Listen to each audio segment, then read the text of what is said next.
presidente e candidato à reeleição Jair Bolsonaro participou do programa Pânico aqui da Jovem Pan nesta sexta-feira. O chefe do executivo falou sobre o desespero da Europa e a importância do agronegócio brasileiro que alimenta o mundo, além de alertar a França sobre o desabastecimento.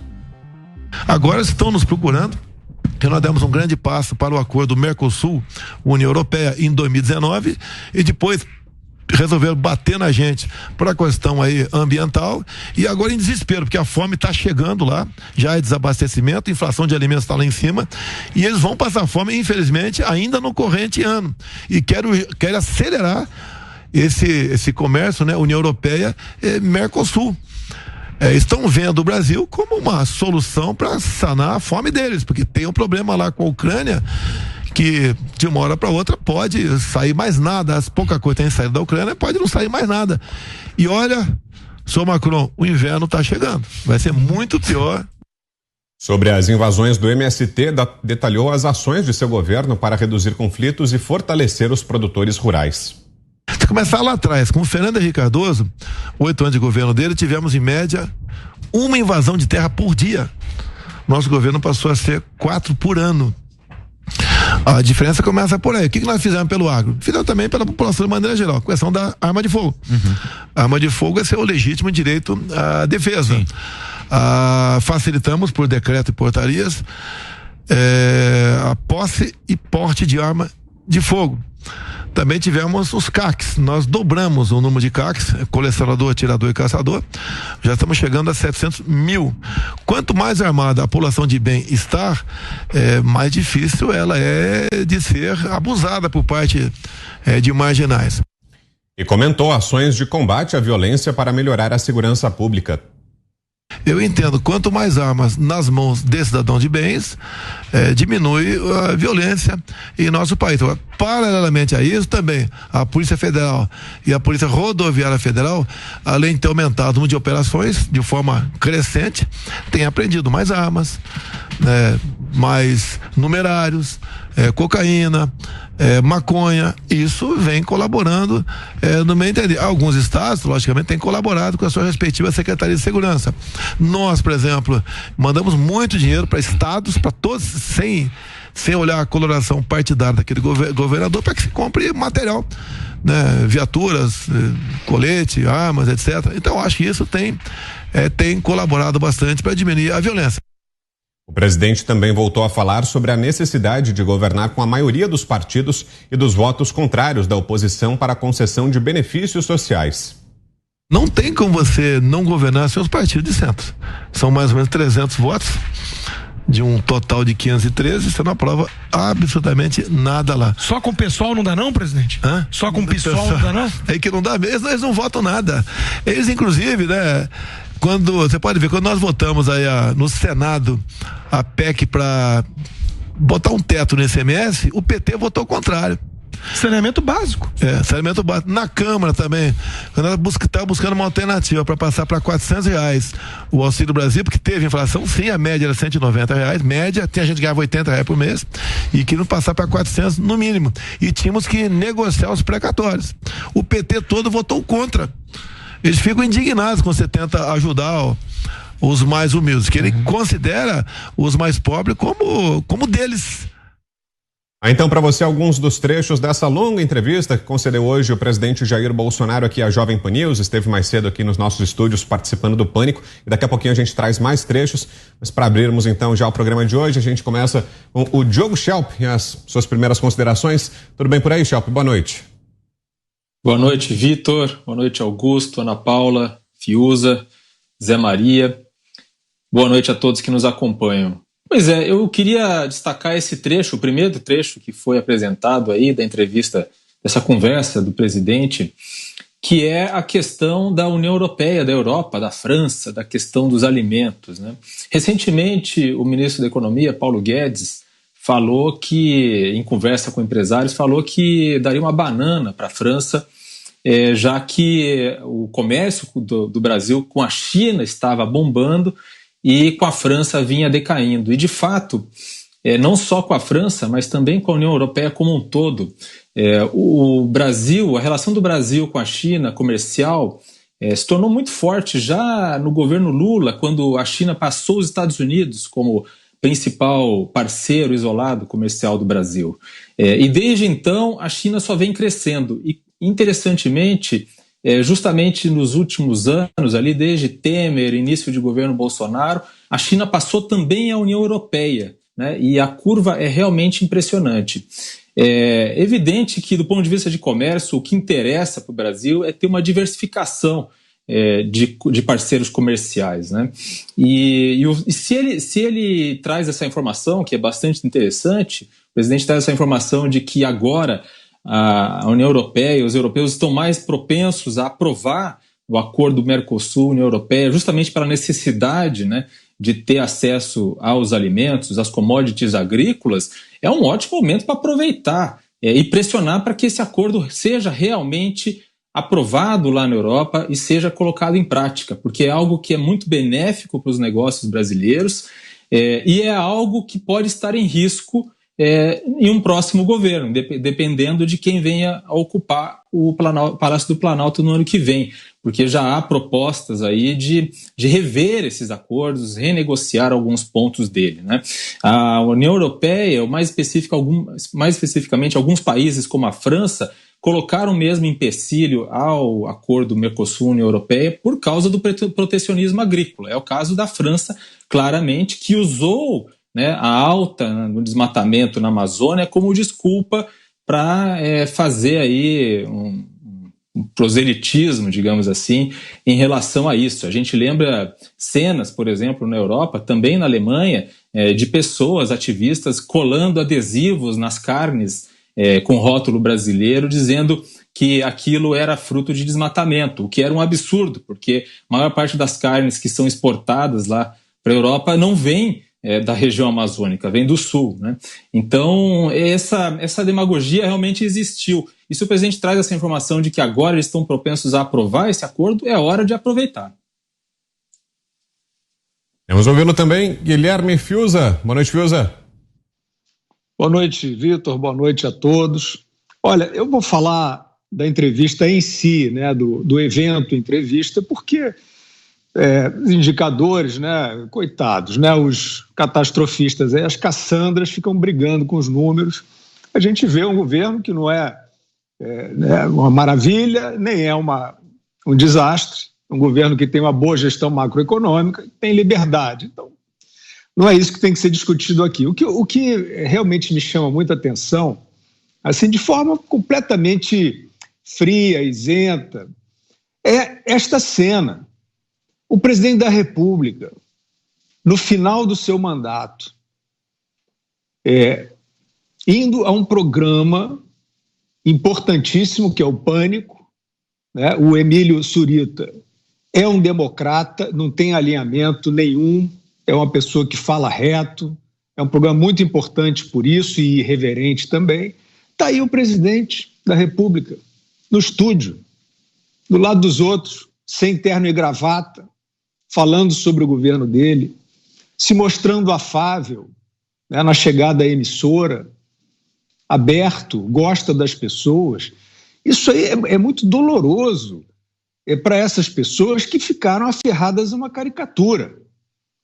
Eu falo com tranquilidade porque eu também tinha a impressão, a suspeita de que poderia vir, né, um governo caricato, né, a figura do Bolsonaro, representante de segmento, né, aí os intelectuais já pensando, ele não tem ali aquela liturgia linguística, né, do bem falar, etc. O Lula também não tinha, mas aí absorveu ali um pouco de papo de sociólogo e misturou lá com a fala popular dele, e o Bolsonaro não tem isso. Então, seria talvez fácil, né, assim, fazer oposição, tem a franja dele, pode fazer umas caricaturas de Hitler, como foram feitas muitas, né?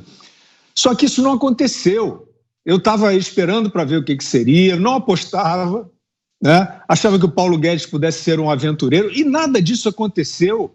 Se deu um governo que caminha num período muito difícil, um dos mais difíceis da história brasileira, um governo que caminha.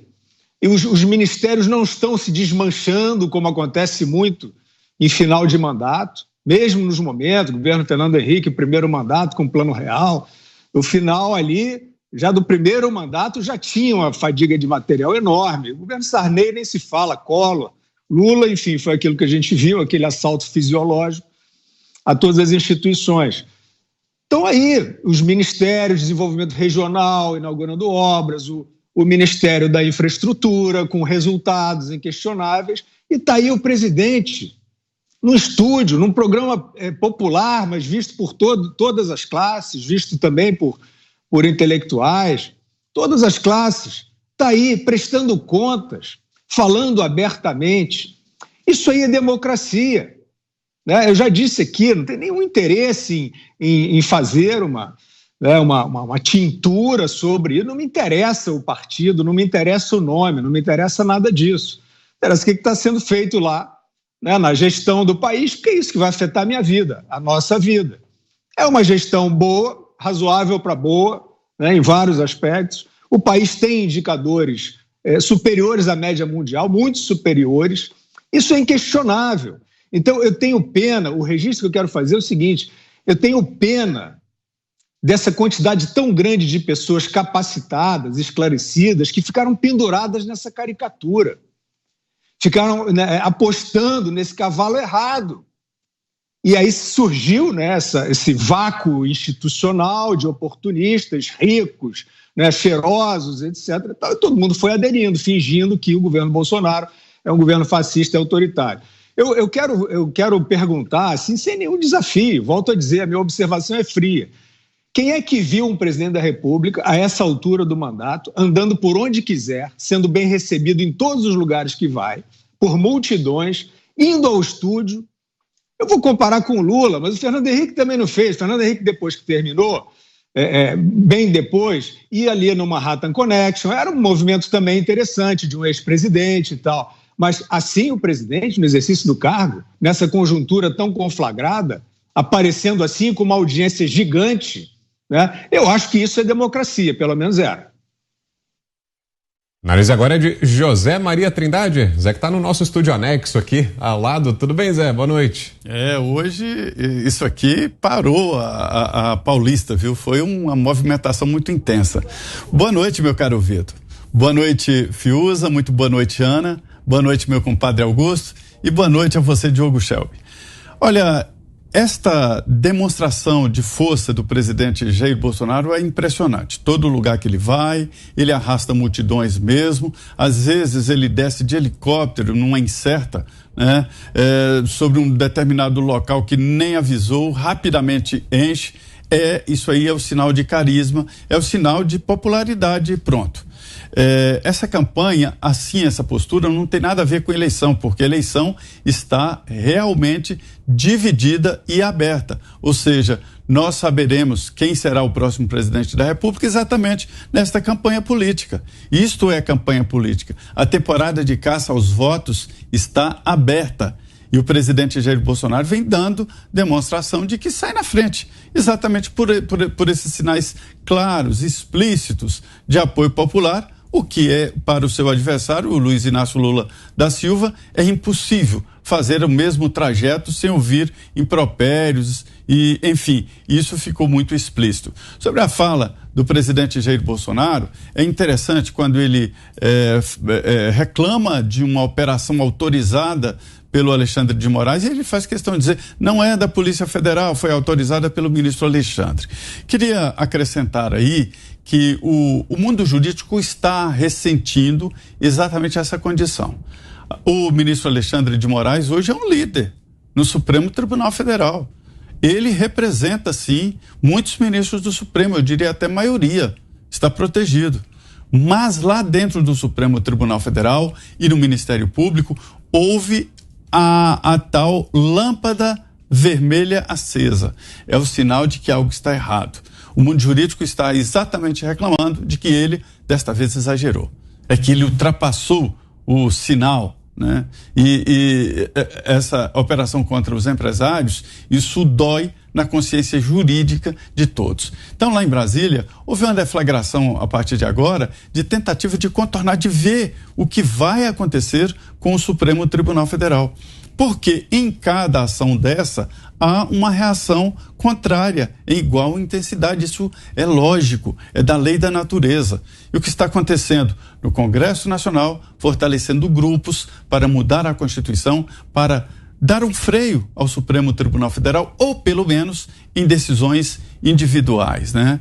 Então, esta é a realidade. Agora, sobre o comércio exterior, o presidente disse com todas as letras, não é amizade entre países, mas a confiança e interesses.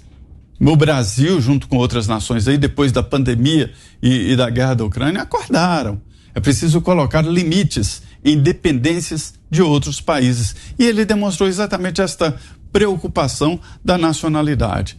Portanto, essas duas falas do presidente devem mesmo ser destacadas, e também a campanha, né? Começou a campanha e é a partir de agora que nós conheceremos ali as entranhas de quem queremos levar para o Palácio. E também na entrevista, o presidente Jair Bolsonaro comentou a suposta inocência de Lula, repercutindo a entrevista do ex-presidente ontem ao Jornal Nacional. O Lula saiu da cadeia por uma reinterpretação da segunda instância. E ele saiu da cadeia, tinha 3 condenações, não poderia ser candidato. E daí o Fachin, que sacou a questão do CEP, né? Ela devia ser julgada lá em Brasília e não em Curitiba. E daí foram anuladas essas condenações, ele voltou para a primeira instância, em Brasília. Algumas das coisas que ele era acusado já tinha o prazo prescricional, ou seja, não vale mais, até pela idade dele também, que ajudou a aumentar esse prazo. Então a população não sabe o que aconteceu. Por fim, Jair Bolsonaro ainda revelou como a ação da Polícia Federal, a mando do ministro Alexandre de Moraes, intimida seus apoiadores, além de comentar a nova decisão do TSE de proibir o eleitor de levar o seu celular para a cabine de votação. Foi o Luciano Hang. Ele tem uma mídia social bastante ativa e grande. Milhões. É que ele perdeu tudo de novo, é a segunda vez que ele perde. E outros empresários que anonimamente fazem campanha para mim ou mostram a verdade que está acontecendo por aí, acabam retraindo. Então a gente perde, vai perdendo dessa maneira. Até essa questão do nova adesão, não entrar com o celular. O que eu mais recebi em 2018 pequenos vídeos de pessoas pelo Brasil todo que iam votar e ia apertar lá o 17 e não saía. Já dava encerrado, aparecia lá o 13, o Haddad ali, e encerrava a votação. O chefe do executivo participa agora do Ironberg Cast com os atletas Paulo Musi e Renato Cariani, e ainda está prevista a ida dele para a Festa do Peão de Barretos, aqui no interior de São Paulo, na noite de hoje. Ana Paula Henkel acompanhou a entrevista, Ana, aqui nos dias, que destaca dessa longa conversa que o presidente teve hoje com o pessoal do Pânico. Boa noite, Ana. Boa noite, Brown. Boa noite, querido mestre Augusto Nunes. Boa noite a todos os meus colegas de bancada e boa noite à nossa audiência maravilhosa. Acompanhei sim, Vitor, não só a do presidente hoje no Pânico, mas como a do ex-presidente Lula ontem, daqui a pouco vamos falar dela. E alguns detalhes, assim, que eu acho que o presidente Bolsonaro tocou em certos pontos hoje específicos na entrevista do Pânico, acho que muito também de algumas declarações do próprio ex-presidente Lula ontem ao Jornal Nacional, né? O presidente hoje foi enfático em defender o agronegócio brasileiro, já que ontem o ex-presidente e ex-presidiário Lula disse que o agronegócio brasileiro era direitista e fascista, né? Vamos falar disso. Ele falou também, o presidente do MST, nós sabemos muito bem, né, que o MST é um movimento terrorista, basta olhar aí nas ferramentas de busca o que eles fazem com os animais, nas invasões, laboratórios de estudo, enfim. O presidente falando também da necessidade de governar com a maioria dos partidos, isso é bem interessante, porque assim que o presidente assumiu em 2019, ele foi acusado e disse, né, muitos falavam enfaticamente que ele não conseguiria governar porque ele não teria trânsito com o centrão, com pessoas do centro-esquerdo, do centro-direita, que ele ficaria isolado, que ele seria um executivo isolado. E, no entanto, quantas reformas importantes passamos ao longo dos últimos 3 anos e meio, quase 4 anos de governo, pastas extremamente técnicas, uma pandemia global, né, que atingiu o planeta. O Brasil conseguiu sobreviver exatamente por causa de uma mão muito técnica, que foi a do ministro Paulo Guedes. E o presidente Bolsonaro, falando da ação da Polícia Federal, né, a mando do ministro Alexandre de Moraes, fica o questionamento, né, principalmente ao senhor Sérgio Moro e aqueles, né, ali que vivem em torno do ex-ministro.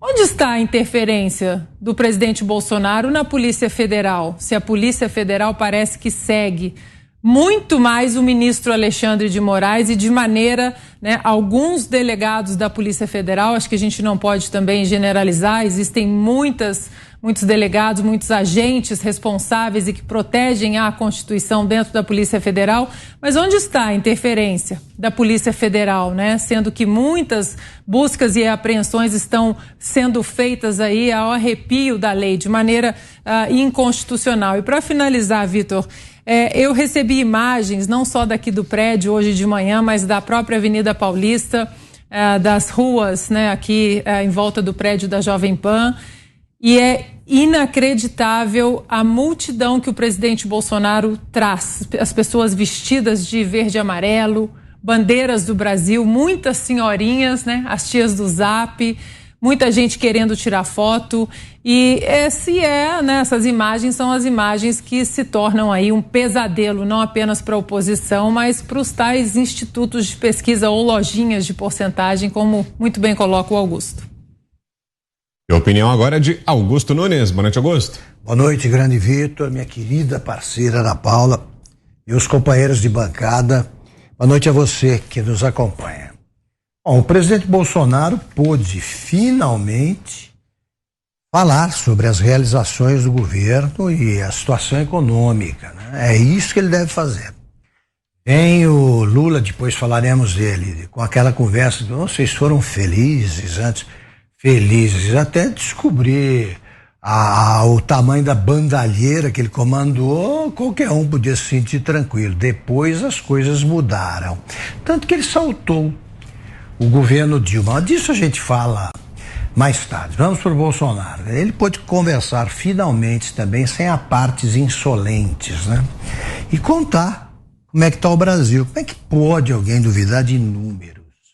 Isso aí não é fake news? Alguém fala do tamanho da inflação, mas como? A inflação está menor que a americana, ela está caindo. Ela foi a maior deflação da história.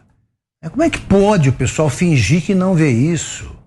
Aí chuta qualquer número o Lula e fala com o apoio da dupla do Jornal Nacional, né? Agora, o ministro, ele pode criticar, sim, o Alexandre de Moraes, porque aos poucos o Alexandre vai percebendo, começou agora a reação, vai percebendo que há limites para tudo.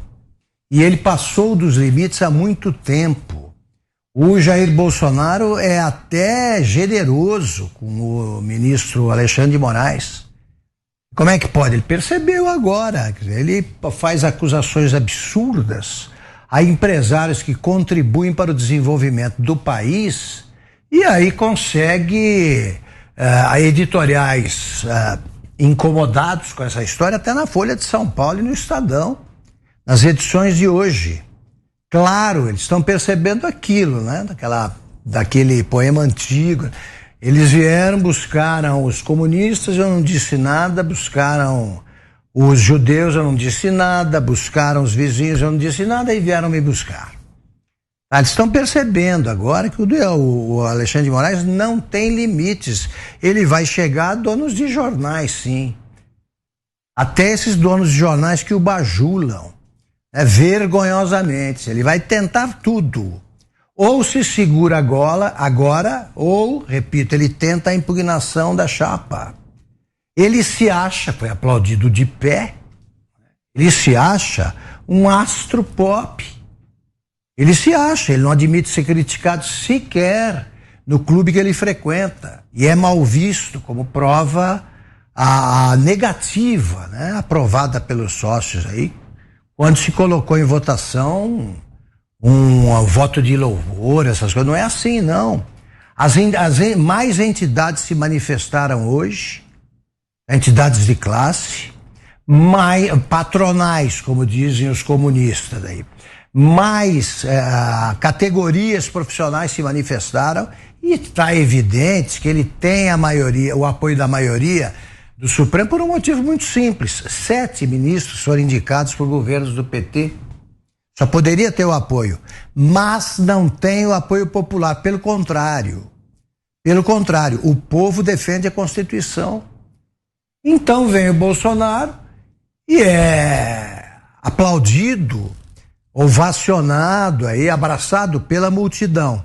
Por que o Lula não vem? Repito o convite, venha conversar com a gente.